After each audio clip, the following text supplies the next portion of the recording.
Well, to be the man, you got to beat the man. That's one of Ric Flair's slogans as we welcome in Anthony Bellino. You see him every morning right here on BCSN on the X's and Bros show. Anthony, if you could hang out with any pro wrestler, who would you hang out with? Oh man, I wasn't prepared for this question. Who said, "Oh, what you gonna do, brother"? Was that the Macho Man or Hulk Hogan? I believe that was Hulk Hogan. What you going to do when Hulkamaniacs come running for you? Yes, maybe that one. I don't know. Not a big pro wrestling guy, so I'm sure when I say that, that's going to cause a bunch of controversy. So whoever our viewership's favorite wrestler is, let's say that guy. I would probably go with The Rock. I just think he's got a lot of charisma. He'd be a fun guy to hang out with. You can talk football with him. That'd be my choice. I'd go with The Rock, but Jim Harbaugh calls Ric Flair a close friend. Been hanging out together since the mid-'80s back in the Chicago Bears days. So you never know who's going to show up at Schembechler Hall. That is, Ric Flair has been a very big supporter of the University of Michigan and of Coach Harbaugh. It's maybe the guys can pull a little juice from that. They looked really good in the first quarter against Purdue this past weekend. And the other three quarters were just kind of, we're there. So that was a little interesting. Garbage time touchdown for the Boilermakers. Maybe they use a little Ric Flair to get themselves juiced up for big noon kickoff against Penn State this week. Of course, we're talking about legally juiced up, not any anabolic steroid juiced up, which is also a part of the professional wrestling world that we don't want to talk about right now. Let's talk football. Let's talk Michigan, Penn State, as you alluded to, a dominating win over Purdue. When Jim Harbaugh was asked if this Michigan team has been tested, he kind of dodged the question like he was evading a sacker and went in this long list of all the streaks Michigan is on, all the dominance Michigan has been on, and perhaps one of the most telling ones is Michigan is yet to allow a third quarter point this season. No third quarter points. And has anybody taken a snap inside the 5-yard line yet? Purdue didn't. I mean, they got the garbage time touchdown late, but it wasn't as if, they had marched down the field. And to be honest with you, the correct answer to that question is no. And everybody knows it. The rivals know it. Other fan bases know it. The coaching staff knows it. Everybody who watches college football knows that now the 3-game season begins this week. And that's where the buck has to stop. One thing I'm really interested in, Mark, is we've talked about it all year long on this very program. I have been waiting to see Thunder and Lightning, or Lightning and Lightning, the most dynamic duo of backfields, dual Heisman candidate, this two-headed monster out of the backfield. 110 total yards across all Michigan runners, which included Samaj Morgan, the fabulous freshman, with 1 carry for 44 yards and a touchdown. I have not seen that out of Blake Corum nor Donovan Edwards. And I don't know if we can continue to kind of look the other way and say, oh, no, they'll figure it out, or oh, the offense is just changing a little bit under J.J. McCarthy, who was sensational against Purdue. No touchdowns, didn't throw a pick, did throw for 335 yards, though, on 24 of 37 with his completions.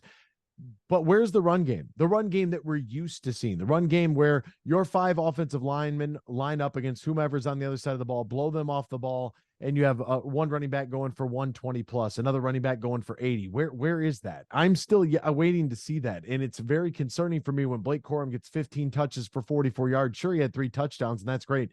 His longest run was 9 yards. He averaged 2.9 yards per carry. Like, as a team, including the 44-yard scamper from Samaj Morgan, as a team, they averaged less than 3.5 yards per touch. This is highly concerning for me. And for those that might be rolling their eyes, I get it. I tend to roll my eyes at myself every once in a while when I look in the mirror. But think about who Michigan has played. Indiana, Michigan State, Minnesota, Purdue, Rutgers, Bowling Green, UNLV, East Carolina. Where is that big game? Where is it? And we haven't seen it because this year's team is different. This offensive line is a little bit different. It does not compare to the last couple of years where they won that giant piano trophy, the Joe Moore Award, and then got, thrown around like rag dolls in the college football playoff. That's neither here nor there. But TCU and Georgia both exposed the offensive line. Both got the better of the blocking schemes. We haven't seen nearly the performances we were seeing all year, over the course of the last 2 seasons at all yet this year. I'm concerned. I'm worried. I'm legitimately nervous. Zach Zinter was asked about that very topic, and Jim Harbaugh said he thinks Zach Zinter is playing the best offensive line play of anybody in the entire country. But Zinter did say he has confidence that when the Michigan team needs to run the ball in the next couple of weeks, they will be able to. I guess we're going to have to wait and see. I think it just comes back to there's a lack of cohesion on that offensive line. We've had some pieces in and out of there. There's a lot of new faces, and it takes so long for an offensive line to find their rhythm.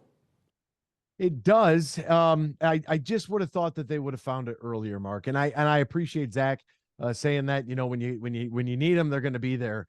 Well, what you didn't really need him and you weren't there. You're right. I mean, you're kind of there, but not really. I don't know. The quarterback pressures, JJ McCarthy getting forced out of the pocket, forced to move. I don't expect him to play absolutely perfect football. I don't expect them to not punt during games and to put up 60 points a day. I just don't, that's not a realistic expectation. But I do expect that when my team, the Michigan Wolverines, lines up against an opponent, they dominate the line of scrimmage. And I just haven't seen that yet. And you should have seen it at some point. I don't know where it's been, waiting to see it. I don't know if you want to mess around and find out against some of these other teams like Penn State and Ohio State and even Maryland, who's had a little bit of a roller coaster year. We thought maybe a few weeks ago that was going to be a more challenging game. They've definitely had their trials and tribulations this season, but I haven't seen it yet. And, unfortunately, I know faith is believing without seeing. You need faith, but in football, it's a little bit different. I got to be able to see it. I don't trust it. Let's shift into our regularly scheduled J.J. McCarthy appreciation portion of the conversation. This week, Jim Harbaugh saying he is a perfect mix of Jim McMahon and Tom Brady, as J.J. McCarthy is getting close to passing Harbaugh in Michigan's all-time passing yardage. Yeah, it's really nice. A really nice game. I mean, the no touchdowns things is surprising. That should come with an asterisk because the ball that went right through Cornelius Johnson's hands, I mean, that thing was perfect. And it didn't work out. So, you take a touchdown off the board there. Outside of that, just he has done such a really good job, and a lot of it without any flash or any flair. Not really, doing, I guess, a majority of the season, not having to play all 4 quarters, 18 touchdowns against just 3 interceptions, 2,100 yards. What I find is very interesting, and I'll compare it to Ohio State because I know with our viewership, we got a very big split there. And you start to look at Kyle McCord, who's been manning the ship there under center for Ohio State. And if you were to just basically run the numbers and compare the two head to head, Kyle McCord's having a relatively similar season. He's got more passing yards than J.J. McCarthy with this 2,300. He's got 17 touchdowns to 4 interceptions compared to 18 and 3 with J.J. And J.J.'s got a QBR of 92.3, and Kyle McCord has a QBR of 82.8. Why is it that J.J. McCarthy is in the Heisman conversation, but Kyle McCord is not? Me being the most fair and most honest radio host in the history of radio in this country, the answer is very simple.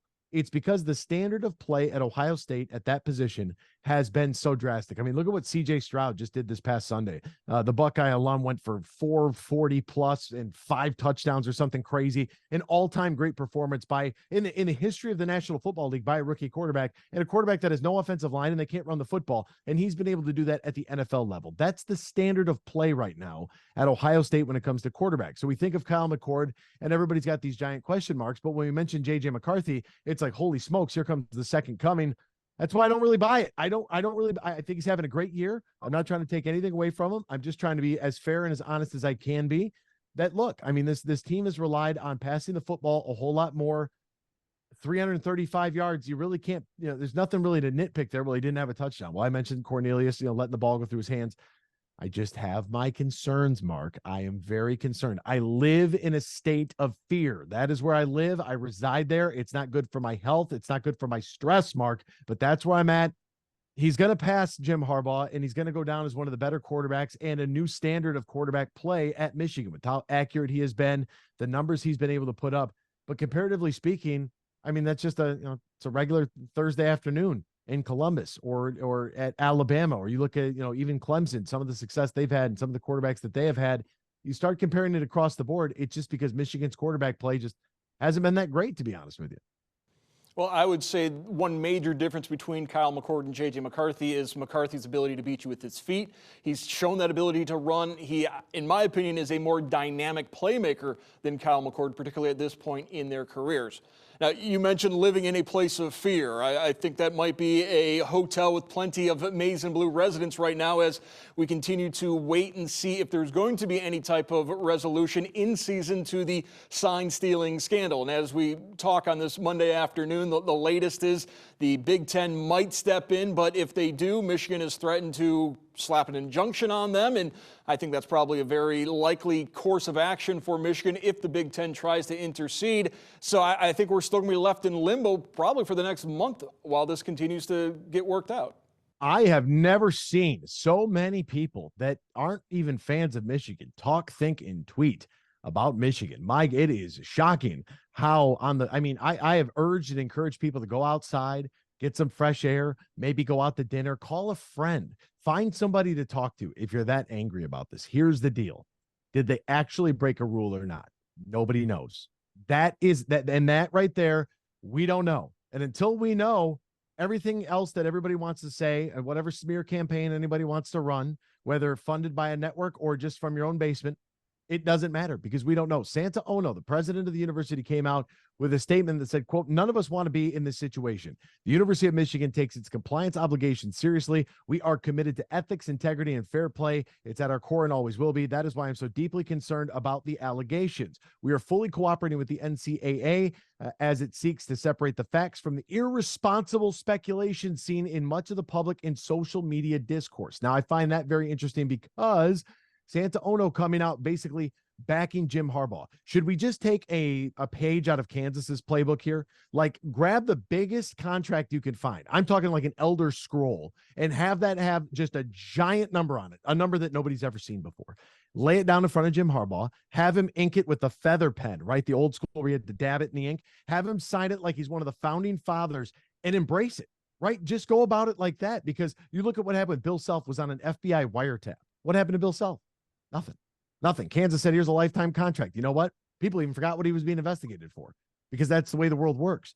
So just embrace it. I love that Santa Ono came to his defense. He's on the field Saturday. Let me paint the picture for you, Mark. On the field, under the lights Saturday, comes out. Maybe like 20% of the crowd actually knows he's there. It's the side, that corner of the end zone where I hang out at, right by the replay guy.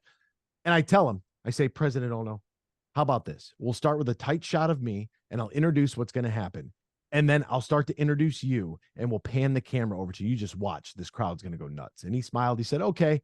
That's exactly what we did. And what did the crowd do? They lost their minds, because everyone's been waiting for somebody to say something positive on the record in support of Jim Harbaugh. They finally got that. Nobody knows anything. The Big Ten's not going to do anything. You want to know why? Because guess what? We've got not one, but two big noon kickoffs. We are not going to destroy those televised games with all that money on the line because somebody wants to investigate Jim Harbaugh for something he may or may not have done. We'll figure that out after the fact. Everyone's going to make their money first, follow the money. He's not getting suspended. I would almost guarantee that. I'd be willing to bet a lot on it. There's going to be no suspension. Everyone's going to be mad, and they can stay mad, because it all matters what happens on Saturday against Penn State, what happens the following week against Maryland, and of course the big one, the game in which, I'm not going to lie, Michigan needs to win that, and win that by a lot. And if they can do that, all the rest of the conversation goes right out the window.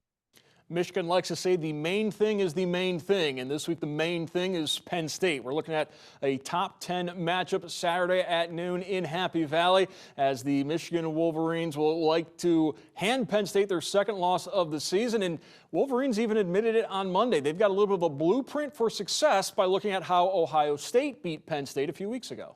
Oh, absolutely. I mean, film study is everything, right? You try to find common opponents. You try to find the weakness. You try to figure out where exactly you can get the best of Penn State. I have not been a believer in Penn State at all this entire season. There is something about them, and James Franklin, he has struggled mightily against Michigan and Ohio State. He struggled mightily in top 25 games. It's a noon kickoff, which I really do believe that favors Michigan because it kind of takes the whiteout out of play here. Look, Penn State's a good club. They're 8-1 overall. They're 5-1 in the conference, but let's take a gander back in time and take a look. They're one blip on the radar, a 20-12 game against Ohio State. And no, I don't believe that was a matchup between two juggernauts that couldn't move the football. I think that was a matchup against two teams like the rest of college football. They're all kind of, they're okay, right? There's not that one clear-cut favorite that we say, hey, they're going to walk out there and beat everybody by 20. That just doesn't exist this year. To me, Penn State doesn't have the quality wins yet. I mean, who'd they beat? Northwestern, UMass, Illinois, Delaware, West Virginia. That game would have been a little different if West Virginia could catch. Drew Aller threw some really questionable passes in that football game. They pounded Maryland 51-15. They barely snuck by Indiana 33-24. Like, I don't believe in Penn State. And I know that if Michigan were to slip up and lose, that makes me look bad, but that just means that I was kind of right about the Wolverines too. I'm not a huge believer in Penn State. I think that these three teams, Penn State, Ohio State, Michigan, anybody can beat anybody on any given day. It's not who has the better team. It's who plays better on that specific day. I think Michigan wins this one. I think the noon kickoff helps. but I want to see them get tested. I'm okay if this thing is a nail biter and has everybody on the edge of their seat and sick to their stomach to watch it. Like, that's what I want to see. Let's see that offensive line put their hand in the ground and own the line of scrimmage. Let's see if Blake Corum and Donovan Edwards can get loose a little bit. Let's see Cornelius Johnson, Roman Wilson, and whether it's Colson Loveland or whoever you'd like to pick out, that third receiving option, Samaj Morgan, who I mentioned earlier, the fabulous freshman. Let's see those guys in a big time matchup with everything on the line for the first time this season. Let's see them go out there and get a hard-earned victory. Popular belief is Beaver Stadium is a tough place to play, an intimidating place to play, but when you're used to playing in front of 110,000 every week, playing against 108,000 in Happy Valley is not all that much different. I want to thank our guest, Anthony Bellino from the X's and Bros Show, for his insights on the Michigan program. Anthony, thank you so much. Mark, as always, my friend, it is a pleasure.